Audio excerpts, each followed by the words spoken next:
আসসালামু আলাইকুম রহমতুল্লাহ। আশা করি তোমরা সবাই ভালো আছো। তোমরা যারা এবার 2024 সালে অষ্টম শ্রেণী হতে যারা গণিত পরীক্ষা দিবা তোমাদের জন্য স্পেশালভাবে এই ভিডিওটা তৈরি করা হয়েছে। একই সাথে এই কোশ্চেনের যতগুলো উত্তর রয়েছে সঠিকভাবে সমাধান দেওয়ার চেষ্টা করব। তোমরা ভিডিওটাকে অবশ্যই কন্টিনিউ করতে থাকো।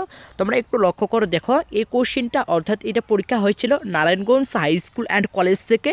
অর্থাৎ এই কোশ্চেনটা পরীক্ষা হওয়ার পর ফেসবুকে আপলোড করা হয়েছিল। আপলোড করার সাথে সাথে অনেকগুলো শিক্ষার্থী কমেন্ট করছে, তারাও নাকি এই কোশ্চেনটা কমন পাইছে, অর্থাৎ সম্পূর্ণ কোশ্চেনটা।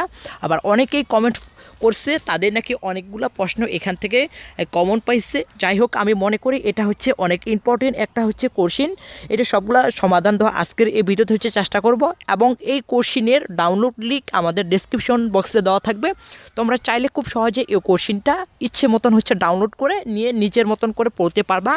তো আমরা এখন সম্পূর্ণ যদি কোশ্চেনটা একটু যদি রিভিউ করে দেখি, তো দেখো তোমাদের প্রথমে যে থাকবে হচ্ছে এমসিকিউ। তোমরা জানো, একটু লক্ষ্য করো প্রথম নাম্বার এমসিকিউ, নিচের কোন সূত্রটি হচ্ছে সঠিক। অর্থাৎ এখানে আমাদের চারটা থাকবে, চারটার মধ্যে যে কোনো একটা হচ্ছে আমাদের রাইট অ্যান্সার। তোমরা একটু লক্ষ্য করো, এখানে হচ্ছে এ কিউব প্লাস এ হল কিউব প্লাস হচ্ছে বি হল কিউব ইকুয়াল হচ্ছে, তারপর এ plus B A square minus A B plus হচ্ছে বি স্কোয়ার। এই ঘ নাম্বার যে সূত্রটা রয়েছে এই সূত্রটা হচ্ছে একবারই সঠিক। তারপর হচ্ছে 2 নাম্বার প্রশ্ন, 3 পার প্লাস হচ্ছে 3 পার আকারে ডিমের খাঁচায় 1 পার ইন্টু হচ্ছে 6 পার আকারের কয়টি ডিমের হচ্ছে বক্স রাখা হবে। তোমরা যদি লক্ষ্য করো এই অ্যান্সারগুলো বের করতে অনেক সময় লাগবে, যা শুধু তোমাদেরকে হচ্ছে আমি উত্তরটা বলে দিচ্ছি, এক নজর তোমরা দেখে নাও। এটা সঠিক উত্তর হচ্ছে গ নাম্বার 27টি। তারপর 3 নাম্বার প্রশ্ন, 7,500 টাকায় কেনা একটি ঘড়ি কত টাকায় বিক্রয় করলে হচ্ছে 8% লাভ হবে। এটা নিঃসন্দেহে তোমরা গ নাম্বার অ্যান্সার 8,500 টাকা। তারপর হচ্ছে আরেকটু লক্ষ্য করো নিচে 4 নাম্বার প্রশ্ন, 5% মুনাফায় 4,500 টাকা 3 বছরের জন্য ব্যাংকে রাখলে চক্রবৃদ্ধি মূলধন কত হবে। এটা সঠিক অ্যান্সার হচ্ছে গ নাম্বার 5,200 টাকা। তারপরে আরেকটু যদি 5 নাম্বার দেখো, দুইটি বিন্দুর ত্রিভুজ দ্বয়ের পার্থক্য 4 এবং কোণ দ্বয়ের পার্থক্য হচ্ছে 6 হলে বিন্দু দ্বয়ের মধ্যবর্তী দূরত্ব কত। এটা হচ্ছে খ নাম্বার অ্যান্সার 5 আর রুট হচ্ছে 2 একক।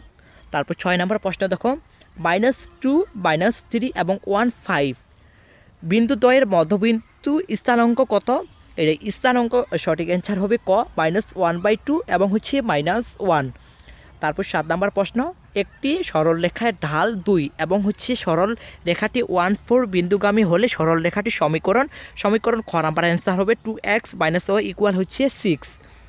তারপর 8 নাম্বার প্রশ্ন, 0 0 এবং হচ্ছে -7 -3 বিন্দুগামী সরল রেখার সমীকরণ কোনটি। এটা হচ্ছে ক number answer 7x - 3y equal হচ্ছে 0। এরপর 9 নম্বর প্রশ্ন, বৃত্তের একই চাপের ওপর দণ্ডায়মান কেন্দ্রস্থ কোণ হচ্ছে x প্লাস হচ্ছে 44 ডিগ্রি এবং বৃত্তস্থ কোণ হচ্ছে x ডিগ্রি হলে x এর মান নির্ণয় করো। x এর মান হচ্ছে গ নাম্বার হবে 48 ডিগ্রি।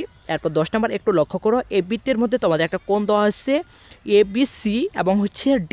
তো এখন আমাদের যেটা প্রশ্ন বলছে যে তোমরা একটু লক্ষ্য করো, চিত্রের বৃত্তস্থ কোণ এ ও বি ইকুয়াল 240 ডিগ্রি হলে কোণ এ সি বি এর হচ্ছে মান কত। এর মান হবে ক নাম্বার অ্যান্সার 90 ডিগ্রি।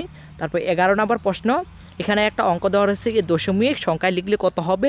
এই দশমিক সংখ্যায় লিখলে হচ্ছে গ নাম্বার অ্যান্সার 35। তারপর হচ্ছে 11 নম্বর প্রশ্নের সঠিক উত্তর হচ্ছে খ নাম্বার।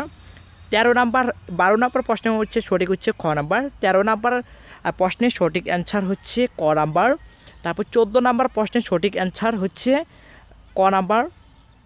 15 নাম্বার প্রশ্নের সঠিক অ্যান্সার দেখো, কোনটি সূত্র নয় এখানকার মধ্যে কোনটা হচ্ছে সূত্র নয়। তোমরা যদি একটু লক্ষ্য করো, এখানকার মধ্যে সূত্র নয় হচ্ছে একমাত্র এই যে ক নাম্বারটা।